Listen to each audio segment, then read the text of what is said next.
Thank you so much for staying with us. And it is now time for Hello, Mr. President. It's a segment that's dedicated entirely to problems that you're facing in your communities. And if you have not yet sent in your videos, please take your phone out and record an up to 60 seconds video. Send that video to us via the email hellomrpresidenttv@gmail.com or our WhatsApp line 0550-585832. If you don't have a camera phone, don't worry. You can text it to us, 250 words to that email and that number. And then every Wednesday at 9:30, we'll show the nation and the world what you're going through in your community and advocate for you to get the solutions that you deserve. We will now take a look at our first story. We got the video from Sunyani. So let's take a look at that. If we can get a facility that's going to enhance such talent in our youth. And once again, it's going to be our library system. That's part of our education. We don't have a reliable library in this region, I must say, Sunyani. So that is what I'll just ask from the president, if he can assist us in some. So this video that we just watched has to do with the Bono Regional Library. It was started in 2002, so that's over 19 years now. It's supposed to serve 50,000 people in that region, and it has still not been completed. How are these 50,000 people expected to get access to knowledge? How are they supposed to know what's possible if we are not able to give them the library that they deserve? All month long, we've been talking about the importance of education, the importance of giving Ghanaians the resources they need to have direct access to the knowledge that will help them rise out of poverty. And in the Bono region, there's a library that has been in operation since the project has started all the way 2002. We are now in 2021. 50,000 people don't have access to it. We have our regional correspondent on the line, Michael Infum. He'll help us understand the issue better. Good morning, Michael. Good morning, Jiva. Thank you so much for being with us. You're welcome. Can you tell us a bit more about the Bono Regional Library? Thank you very much, Jiva. I'm reliably informed that the construction of the library began in the year 2022, that is the year 2002. It was initiated by the former Member of Parliament for the area, the late D.H. Mensah. And over the years, 19 years down the lane, it has not been completed. It's only a portion that has been completed that is currently being used. But the entire project is still at standstill, and we don't know when it will be completed fully, so that residents within Sunyani and its environs will benefit from this library. So, Michael, tell us exactly what they're saying is stalling this project. With my checks, see, what I'm hearing is money problem, financial problems to ensure that what is left is completed. For years now, it has been money. That is not forthcoming to ensure the completion of the library. Now, this library, this Bono Regional Library, is supposed to serve over 50,000 people. When you look at the portion that has been completed currently, how many people do you think it will be able to serve? With the current, it could take about roughly 50 people, because what is completed is very small, and it's not spacious enough. Did you say 50? A little over 50 I could accommodate. And looking at the edifice, it's very big.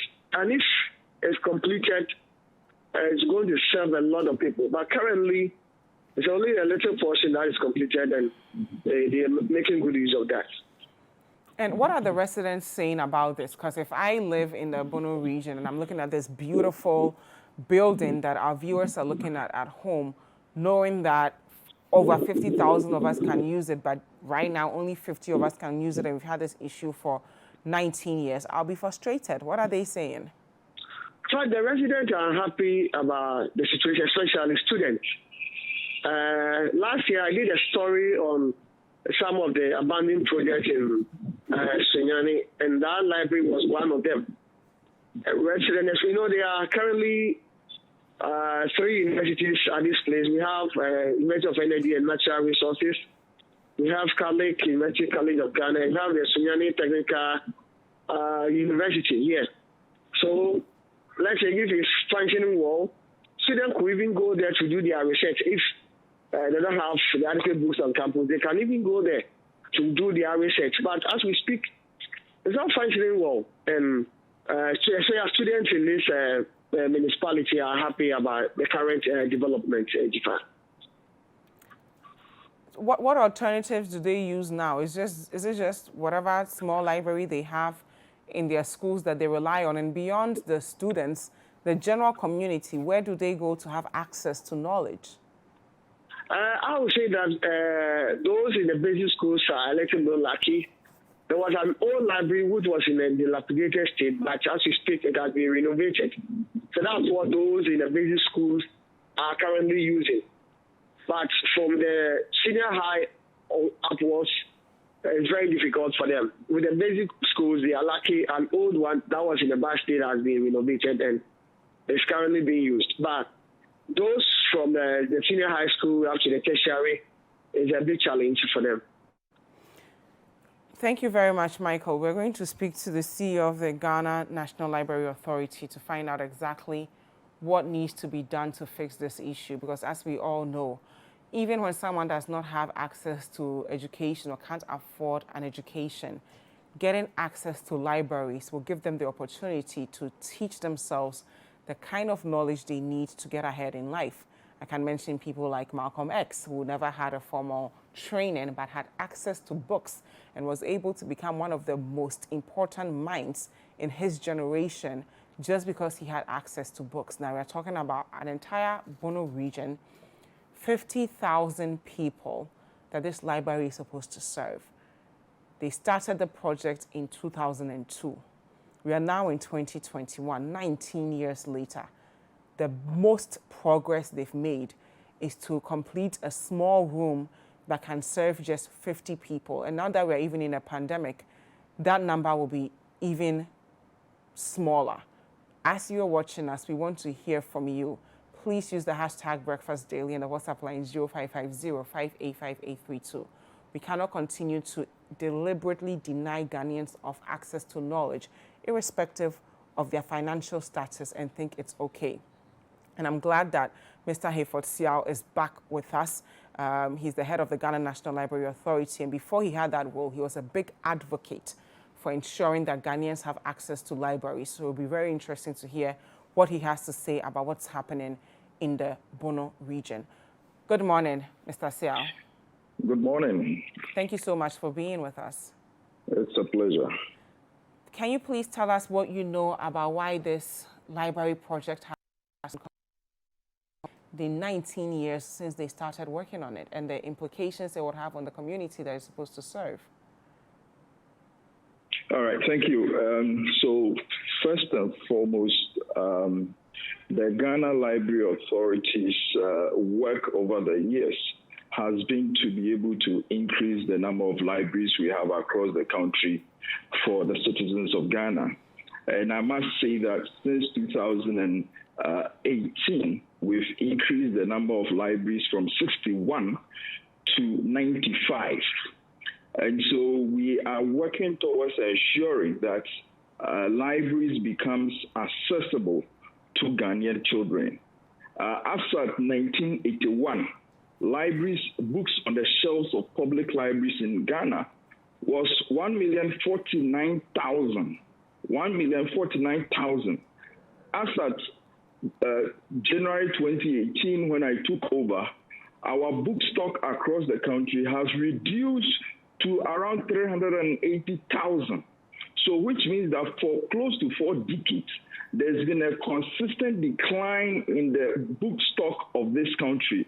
Over the last 3 years, we've increased our book stock to now over 79,000 books on the shelves of public libraries in the country. That is just to give you a background as to what we've done in the area of trying to make sure that Ghanaian children have access to knowledge resources. The issue of the Bono Regional Library has been a worry to the management of the Ghana Library Authority.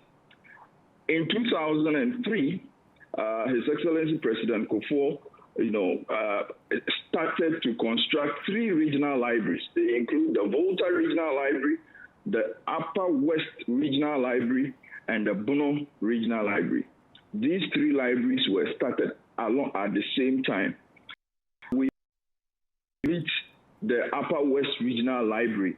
Now we are left to be able to complete the Volta and the Bono Regional Libraries. With respect to the Bono Regional Library, after 2018, some certificate had been raised by the contractor. Get Fund, through our discussions with them, managed to be able to pay the certificates that has been raised by the contractor. Unfortunately, the contractor refused to move to site. So warning letters, AESL is the consulting institution supervising this project. AESL on the 12th of February 2021 actually sent a final warning letter to the contractor for refusing to go back on site to complete the project. So as I speak to you now, AESL and the Regional Coordinating Council are working, because I must also state that the contracting body for this project is not Ghana Library Authority, but the Regional Coordinating Council. We are there to take over when the library is complete so that we can manage. But for the fact that we have an interest in it, we've consistently been on the RCC and the consulting company to make sure that the contractor is able to finish this project for us. So because of that, a final warning letter was sent to the contractor, and I can tell you that as of 24th March 2021, AESL had written to the Regional Coordinating Council, i.e. the Regional Tender Committee, recommending for the termination of contract so that we can be able to re-award the contract for completion of the library project. So we are very much in the known of the issues at stake and are working to be able to make sure that we get a new contractor on site to be able to get the library completed for the use by the people of the region. So, Hayford, thank you so much. And before you even joined us, I was telling our viewers that you've been an advocate for people getting access to libraries before you even resumed the role that you serve now. Are there timelines you can give us? Because as it stands now, 50,000 people don't have access to knowledge, and I'm sure you're aware of this. And the room that serves 50 people. So what timelines are we working with? Okay, so before I come to the timelines, let me also give you a bit of background of what we've done in the Sunyani area itself. I think we have enough background, if you don't mind. Because the idea that 50,000 people don't have access is problematic, because what we've done in the short term is that at the library right now, for adult section, at the adult section, 60 people can be able to sit there and read at a time. At the children's section, we have 30 people that can be able to sit there. We have also renovated a library opposite the High Court called the Sunyani Children's Library, which is able to seat 72 people. So Newmont Ghana helped us to be able to even renovate that library. Coming to timeline. Yes, but Hayford, that's still less than 1% of the people that we mentioned. If we're putting things numerically, I mean, it's great that you've made that progress, but you still have the large majority of people who have not had access to knowledge for 19 years. Perfect. perfect conclusion, but what it is that I just want to emphasize the fact that there has been effort already to make sure that the people of the region have access to some services. We expect, of course, the libraries can be everywhere for everybody. Now, in terms of timelines, the regional coordinating council, which is the contracting institution, will be the best to be able to answer that. And I will encourage if you can place a call to the regional minister to be able to answer to the timelines. I will appreciate that. Thank you very much. But lastly, we've tried to reach the regional minister. He's not been able to get back to us. But from your own experience, what kind of impact will this have on the people there? Not even focusing on the project itself, but for people to go for 19 years without access to a library, and even 1% of them have not been able to get, at least if you're saying there's a temporary measure, it's not been enough to service at least 1% of that population. What impact would it have on the development of the region and the development of the country as a whole? Libraries across the world serves as a knowledge repository where people that are looking for some sort of opportunities to be able to advance lifelong learning uses this environment. And I have always emphasized that a lot of Ghanaians, we do not have our own private study areas in our homes. And so the library is a human right. It's a right for the Ghanaian citizens to be able to have this access to these spaces. Look at the number of people that are doing distance learning across the country. They need these library spaces to be able to study and do their individual learning, their self-learning. We understand the gravity of the situation in being able to hinder people's access to the opportunities that exist in terms of achieving goals. And for that, we believe that if we want to be a learning nation, if we want to be called a learning nation, the libraries is a fundamental institution that we cannot do without. So what we are hoping is that we can be able to bring all the various stakeholders, including the regional RCC, on the table so that we can be able to fashion a way to speed up the new contracting procedure, because the whole delay now will be about going through the procurement process, which I cannot say today to be able to give you timelines, because it depends on how the regional coordinating council speed up its effort. They've got the recommendation from AESL from last month. We expect that by next month, at least a meeting would have taken place. Publication could have been done in the news. New contractors can apply and then be awarded as such to be able to go ahead and complete the project. Thank you so very much. So that is what the process will be. Thank you very much, Hayford, for making time to you. speak to us. And obviously, we all appreciate the passion you have about this problem. Unfortunately, the regional minister of this area, Madam Justina Banahene, has refused to answer to our calls. Her people, 50,000 Ghanaians, don't have access to this library, and she can't even do them the decency of answering to our calls to tell us her side of the story and why for over 19 years, 50,000 people don't have access to the library.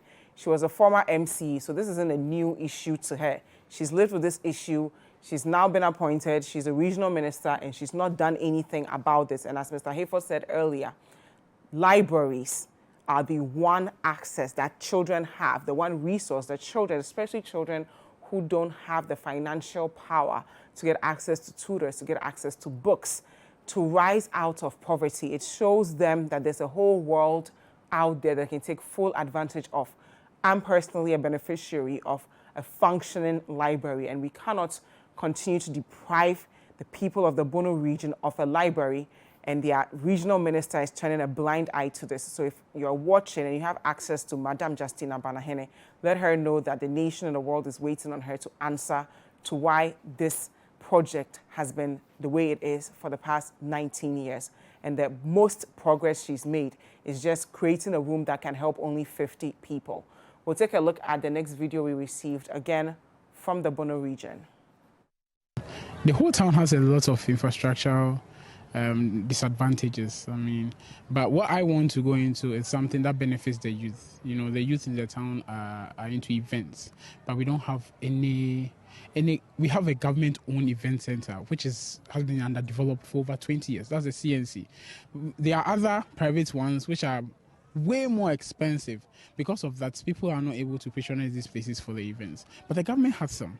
CNC is in a very bad state. Till now, the lights are bad, to the place is bad, the infrastructure hasn't been completed and all that. Though every time we hear the efforts are made to complete it, but we go back and it's the same thing. Now the place is grounds for weed smokers and all that. Like, people are doing whatever they want there, which is not ideal.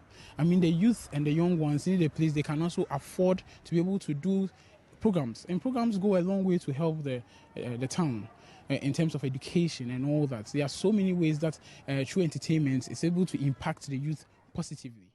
So this also has to do with a cultural center, another project that has been in the works for the past 40 years, and it has still not been finished for the people to benefit from. I have with me the Deputy Director for the Center for National Culture, that's in the Ahafo region, Mr. Prince Bono Marfo. Good morning, Mr. Marfo. Good morning, madam. Thank you so much for being with us. Can you tell us more about this cultural center that has not been completed for the past 40 years? Yeah, thank you very much, and thank you for having me on your program. As a matter of fact, this project that we are talking about was started by President Dr. Kwame Nkrumah. It's one of Dr. Kwame Nkrumah's projects that we are talking about now, and has been in this state for quite a long time. So governments come, governments go, they all decide to touch it, but they are not able to finish the project.